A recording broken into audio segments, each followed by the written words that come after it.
أشهد أن محمد رسول الله۔ ایک حدیث کی روح سے حضور نے فرمایا کہ جب اس امت کے آخری اور سب سے بڑے مجدد کا ظہور ہوگا، حضرت مہدی جنہیں ہم جانتے ہیں، تو ان کی حکومت کو عرب میں قائم کرنے کے لیے فوجیں مشرق سے آئیں۔ یخرج ناس من المشرق یؤطئون للمہدی، یعنی سلطانے کی معلوم ہوا کہ عرب کے مشرقی علاقے میں کہیں وہ پہلے نظام قائم ہو چکا ہوگا۔ ایک اور حدیث میں آتا ہے کہ جس پہ گویا کہ پیشین گوئی ہے کہ یروشلم مسلمانوں کے ہاتھوں سے نکلا ہوا ہوگا اس وقت جیسے کہ آج ہے۔ حدیث کے الفاظ یہ ہیں کہ یخرج من خراسان رایات سود لا یردها شیء حتی تنصب بإیلیا، خراسان کے علاقے سے سیاہ پرچم لے کر فوجیں چلیں گی اور یہ پرچم جا کر سیدھے یروشلم میں نصب ہو جائیں گے، کوئی ان لشکروں کا رخ موڑ نہیں سکتا۔ آج وہ یروشلم یہودیوں کے قبضے میں ہے اور کوئی دن کی بات ہے، اندیشہ ہے کہ مسجد اقصی جو ہے وہ شہید کی جائے، وہ اپنا سیکنڈ ٹیمپل جو ہے بلڈ کرنا چاہتے ہیں، نقشے تیار ہو چکے، ہر چیز اس کے لیے جو ہے پورا اہتمام ہو چکا۔ بہرحال یہ کوئی اشارات ہیں جو احادیث ہمارے پاس ہے حوالوں کے ساتھ جو اس کے اندر درج ہے۔ اب مشرق میں الحمدللہ کہ ہندوستان بھی مشرقی میں تھا، پاکستان اب مشرق میں ہے، افغانستان مشرق میں ہے۔ خراسان کا لفظ آیا ہے تو خراسان جو ہے حضور کے زمانے میں ایک بہت بڑے علاقے کا نام تھا، جس کا یوں سمجھیے کہ نیوکلیس تو موجودہ افغانستان تھا، کچھ علاقہ پاکستان کا بھی اس میں شامل تھا، جو مالاکنڈ ڈویژن ہے پاکستان کا شمالی، جہاں وہ شریعت کی تحریکیں چلتی رہتی ہیں اور بڑا وہاں پر جو ہے ہنگامہ بھی رہا ہے۔ اور یہ تھوڑا سا علاقہ ایران کا بھی شامل تھا، جو اب بھی خراسان کے پروونس کی حیثیت سے وہ جانا جاتا ہے۔ اور پھر یہ کہ یہ ترکی ریاستیں بھی اس کے اندر شامل تھی، یہ خراسان، اس کے بارے میں فرمایا کہ وہاں سے فوجیں جائیں۔ اس کے علاوہ ایک حدیث کوئی ہے کہ جس کا حوالہ مجھے نہیں مل سکا، لیکن یہ کہ علامہ اقبال نے چونکہ اس کا اشارہ کیا ہے کہ میرے وطن کو آئی ٹھنڈی ہوا جہاں سے، میرا وطن وہی ہے، میرا وطن وہی، جبکہ وہ ہندوستان کا جو ہے راگ الاپ رہے تھے، اس کو بھی کہا میرے عرب کو آئی ٹھنڈی ہوا جہاں سے۔ میں نے بعض عربوں سے وہاں میرا چونکہ ملاقات کا موقع ملتا ہے امریکہ وغیرہ میں، تو ہر ملک سے جو ہے لوگ آئے ہوئے ہیں، وہ کہتے ہیں ایسی حدیث کہ حضور نے فرمایا تھا مجھے ہندوستان کی طرف سے ٹھنڈی ہوا آ رہی۔ بہرحال لیکن اس کا چونکہ حوالہ نہیں ملا ہے تو میں نے صرف یہ کہ علامہ اقبال کے شعر کے حوالے سے تو معلوم ہوتا ہے کہ اس مشرقی خطے کے اندر وہ نظام پہلے قائم ہوگا اور پھر یہاں سے وہ پھیلے گا۔ چنانچہ ایک اور تیسری حدیث سے میں آپ کو مل جائے گی، حضور نے فرمایا میری امت کے دو لشکر وہ ہیں کہ جن کو اللہ تعالیٰ نے پیش کی طور پر جو بھی ان میں شریک ہوگا جہنم کی آگ سے چھٹکارے کا پروانہ دے دیا۔ عصابتان من امتی احرزهم اللہ من النار، ایک وہ ہوگا جو ہندوستان پر حملہ آور ہوگا، دوسرا وہ ہوگا کہ جو دجال کے ساتھ جنگ کرنے کے لیے حضرت مسیح کے پاس پہنچے گا، حضرت مسیح کے ساتھ دینے کے لیے۔ اب اس سے بھی گمان یہی ہوتا ہے کہ یہی خراسان کا علاقہ، یہ افغانستان، اس کے ساتھ ملحق پاکستان، یہاں سے ظاہر بات ہے کہ پھر ہمیں ہندوستان کو بھی فتح کرنا ہوگا، یہ دارالاسلام رہا ہے۔ تو گویا کہ ایک حدیث میں دو لشکروں کا ذکر جمع کرنا جو ہے اشارہ کر رہا ہے کہ یہ اس دور سے متعلق ہے، ورنہ یہ کہ ہندوستان پر تو بہت سے لشکر آئے ہیں، محمود غزنوی بھی آئے ہیں، ان کے حملے ہوئے ہیں، محمد غوری بھی آئے ہیں، سب سے پہلے محمد ابن قاسم آئے ہیں، یہ تو بہت لوگ آئے ہیں۔ لیکن یہ کہ اصل میں ایک حدیث میں دو کا جمع ہونا جو ہے وہ ادھر اشارہ کرتا ہے کہ یہ اس وقت جب ایک نیوکلیس بن چکے گا خلافت اللہ منہاج النبوہ کا، تو جیسے جزیرہ نما عرب سے شرق و غرب میں فوجیں چلی تھیں، ایسے ہی مشرق میں ہمارے ہندوستان ہے اور مغرب کے اندر جو ہے یہ ہوتے ہوئے اور ایلیا تک وہ فوجیں پہنچ جائیں گی اور یروشلم جو ہے اس کو یہودیوں کے قبضے سے واگبات کرائیں۔ یہ احادیث اس میں موجود، لیکن اب جو میرے اس دعوت نامہ جو اب میں جس کا تذکرہ کر رہا تھا اس کا دوسرا حصہ شروع ہے۔ ادھر پاکستان اسی مقصد سے حاصل کیا گیا تھا کہ یہاں اسلامی نظام یعنی خلافت قائم کی جائے گی، لیکن ہم اپنی بدعمالیوں کے باعث تاحال مخالف سمت میں سفر کر رہے ہیں، اور اب حالات بتا رہے ہیں کہ تخت یا تختہ کے مصداق یا یہاں خلافت قائم ہوگی اور یہ عالمی خلافت کا نقطہ آغاز بنے گا یا پھر یہ ملک ختم ہو جائے۔ گویا اب معاملہ دوڑو زمانہ چال قیامت کی چل گیا والا ہے اور فوری طور پر قبر کسنی لازم ہے۔ اس دعوت نامے کے اس مرکزی حصے کے بارے میں آج اس وقت کچھ ذرا تفصیل سے گفتگو کرنا چاہتا ہوں، اور یوں میں کہہ سکتا ہوں اس وقت کہ سلطنت خداداد پاکستان یا ملت اسلامیہ پاکستان کا ایک مرثیہ ہے جو مجھے کہنا ہے موجودہ حالات کے پیش نظر، لیکن یہ مرثیہ میں قرآن مجید کے الفاظ میں پیش کرنا چاہتا ہوں، جس کے لیے تمہیداً میں پہلے آپ کو یہ بتانا چاہتا ہوں۔ سورہ انبیاء کی ایک آیت ہے، آیت نمبر 10، لَقَدْ أَنزَلْنَا إِلَيْكُمْ كِتَابًا فِيهِ ذِكْرُكُمْ أَفَلَا تَعْقِلُونَ، ہم نے تمہاری جانب ایک کتاب نازل کر دی، اس میں تمہارا ذکر موجود ہے، تو کیا تم عقل سے کام نہیں لیتے، غور نہیں کرتے، سوچ بچار سے کام نہیں لیتے؟ اب اس آیت کا ایک مفہوم تو یہ ہو سکتا ہے کہ ذکر لکم مراد ہو، یعنی تمہارے حصے کی نصیحت، ہدایت،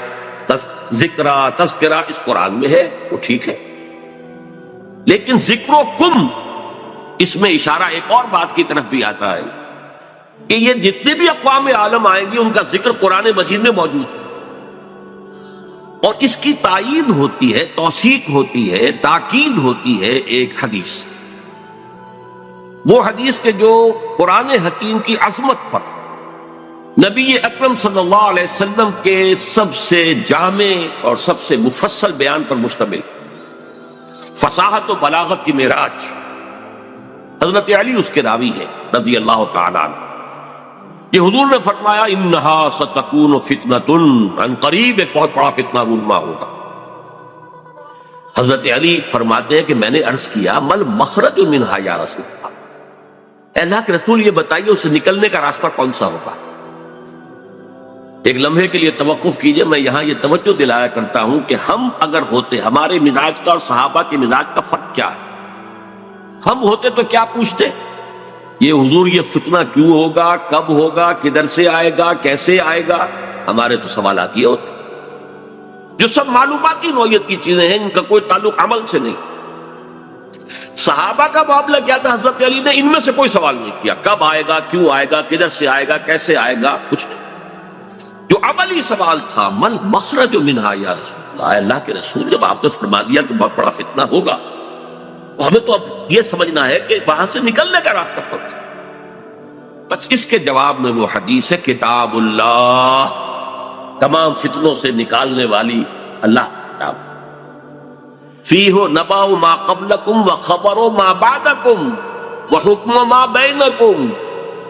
اس میں تم سے پہلے جو لوگ گزرے ان کے حالات بھی یہ تو سب جانتے ہیں، قوم نوح اور قوم ہود اور قوم عاد، اور نہ معلوم کس کس کا واقعہ تذکرہ ہے، وخبر ما بعدکم جو تمہارے بعد ہونے والا ہے اس کی خبریں بھی موجود ہیں، وحکم ما بینکم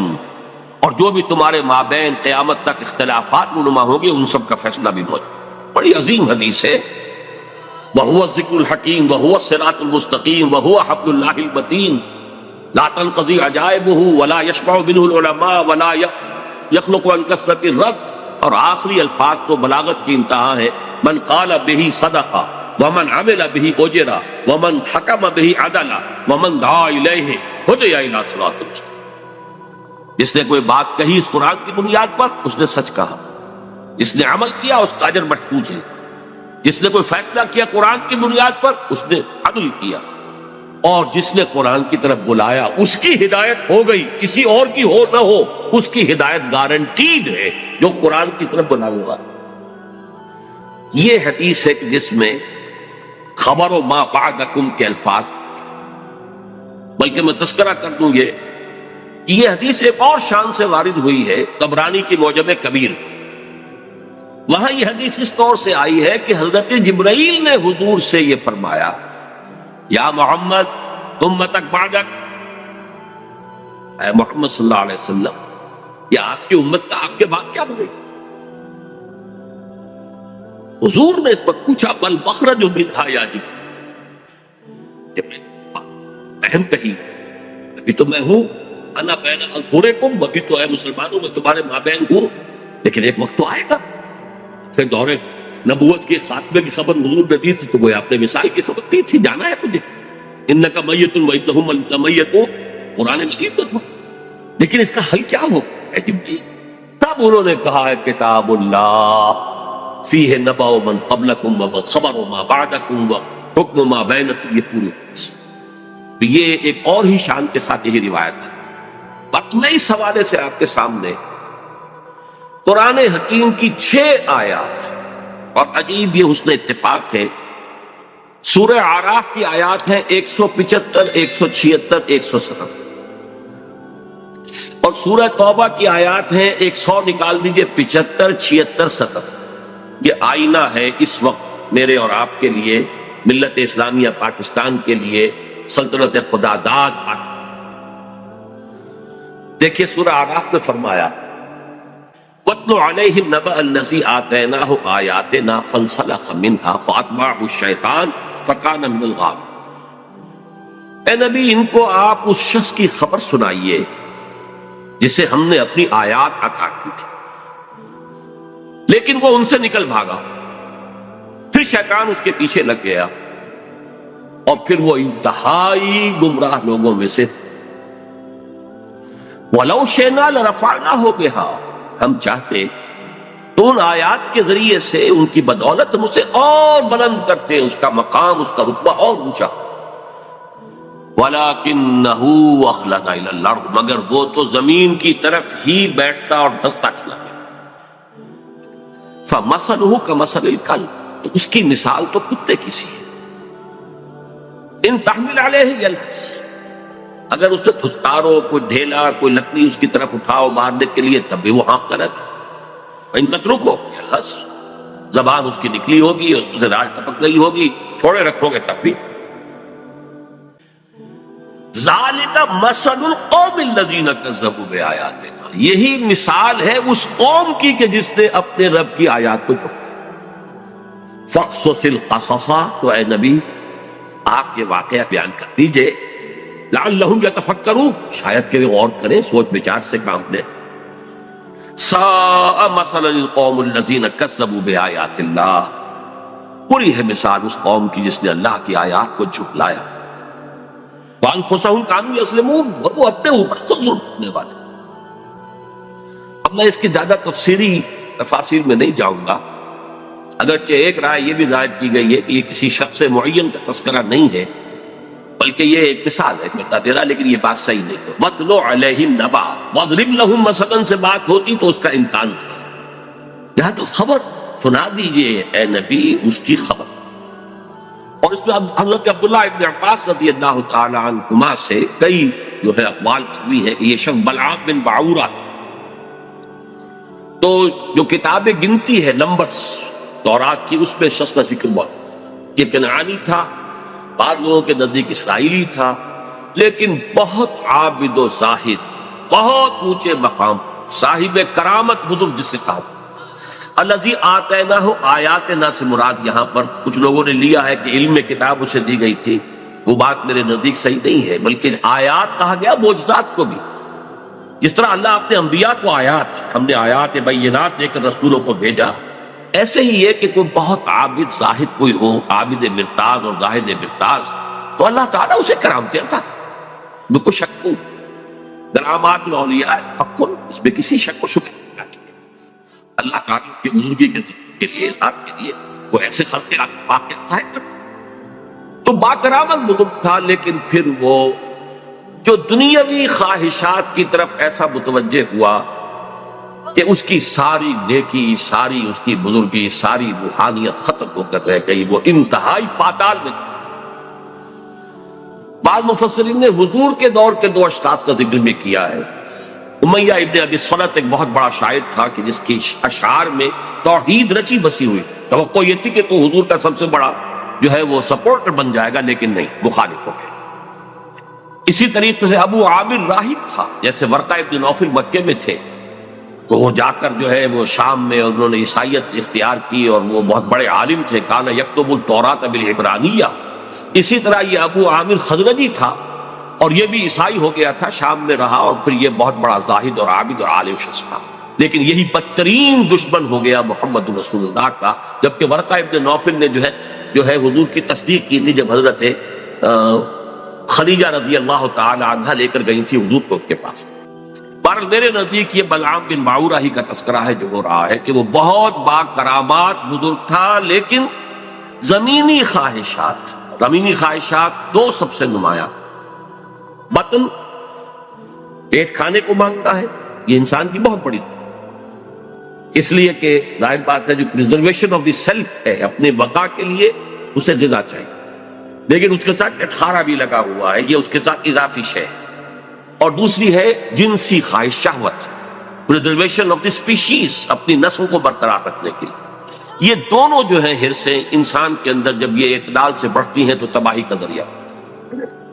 لیکن یہاں نوٹ کیجئے کہ ایک شخص جسے اللہ نے اپنی آیات عطا کی، صاحب کرامت بزرگ تھا، لیکن وہ اس سے نکل بھاگا، اور یہاں فرمایا پھر شیطان اس کے پیچھے لگ، اور یہ بہت اہم نکتہ ہے، یعنی اولاً نہیں شیطان کے اغوا سے کوئی شخص جو ہے وہ گمراہ ہوا کرتا۔ قرآن مجید میں صاف یہ بات آئی ہوئی ہے، ان عبادی لیس لک علیہم سلطان، دیکھو تمہیں ہم مہلت تو دے رہے ہیں، قیامت تک کے لیے تمہاری زندگی طویل ہوگی، اور تم ہمارے بندوں کو جس طرح چاہو گمراہ کرنے کی کوشش کرنا، لیکن تمہیں اختیار کوئی حاصل نہیں ہو، اختیار اسے حاصل نہیں۔ تو جو شخص خود اپنی جو ہے داخلی غلط تقاضوں کے تحت غلط راستہ اختیار کرتا ہے، پھر شیطان اس کے پیچھے لگ جاتا، فَأَتْبَعَهُ الشَّيْطَانُ، تو شیطان اس کے پیچھے لگ گیا، فَكَانَ مِنَ الْغَاوِينَ، پھر وہ ہمارے ہاں جو کولوکیل لینگویج میں پھر برے کو گھر تک پہنچا کر رہتا ہے، وہ پھر آخری درجے تک پہنچا کر ہی وہ بس کرتا ہے، تو اس درجے تک بلعام بن باعورہ پہنچ گیا۔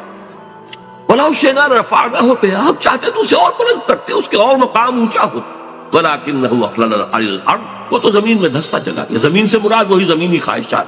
نفسانی خواہشات۔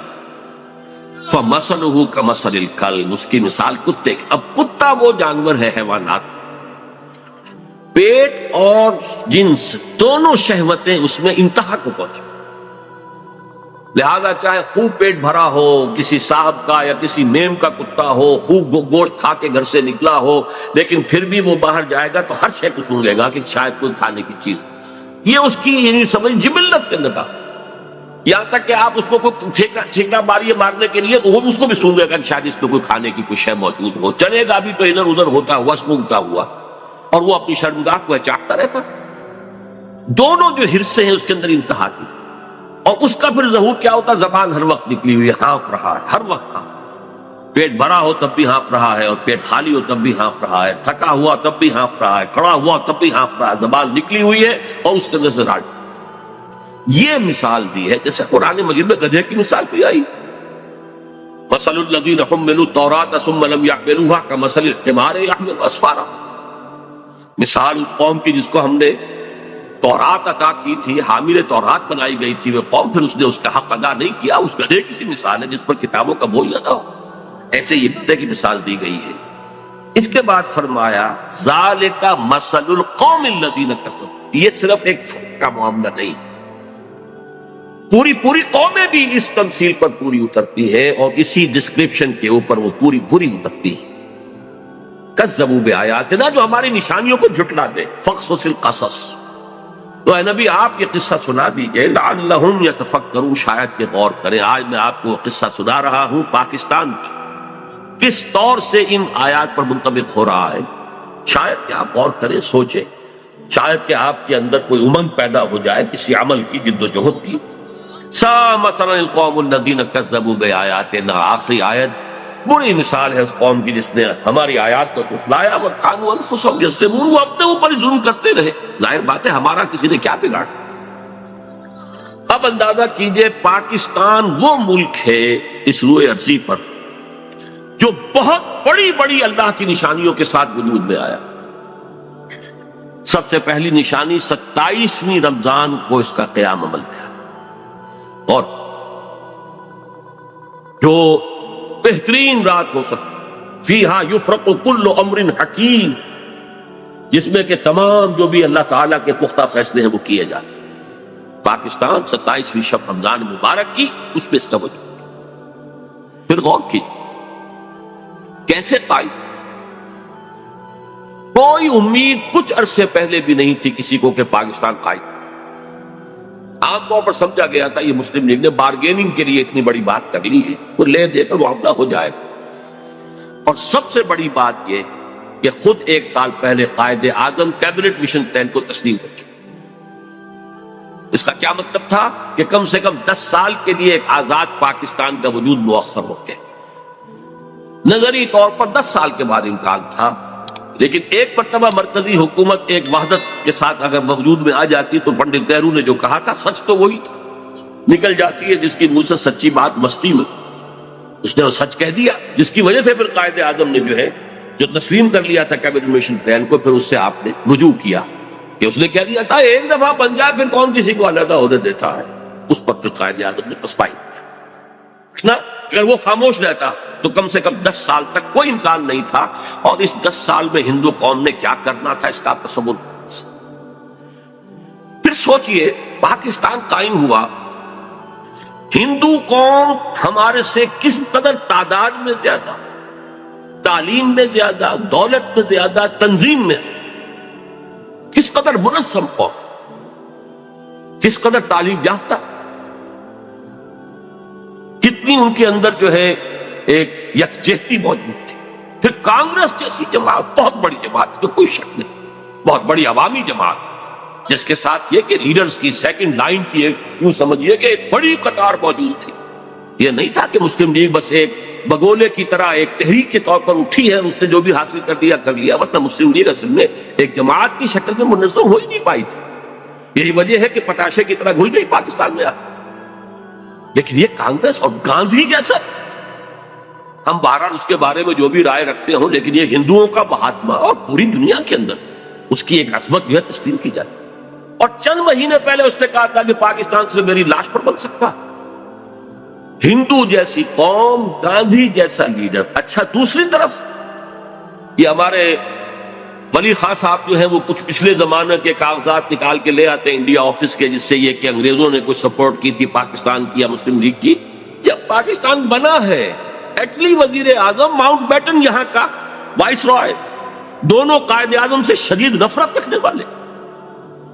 پاکستان کے تصور کے دشمن۔ لیبر پارٹی کی گورنمنٹ تھی، کنزرویٹو پارٹی کی گورنمنٹ ہوتی تو کچھ شکوک و شبہات کا موقع تھا، لیکن یہ تو لیبر پارٹی کے حکم